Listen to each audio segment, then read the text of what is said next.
Hey Jim, just a minute, y'all. I want you to spell for me something. I want you to spell for me New York, man. Why do you have to spell New York, man? I just want you to spell for me New York. Can you do that, man? Sure, man, I can spell New York. Well, go ahead, man. Newyork, that's New York, man.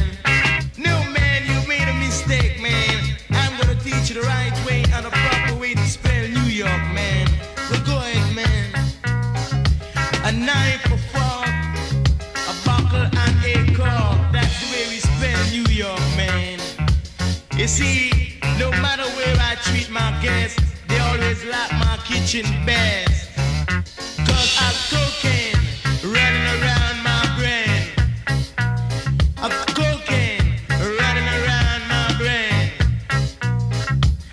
I want you to dig me, soul brothers and soul sisters.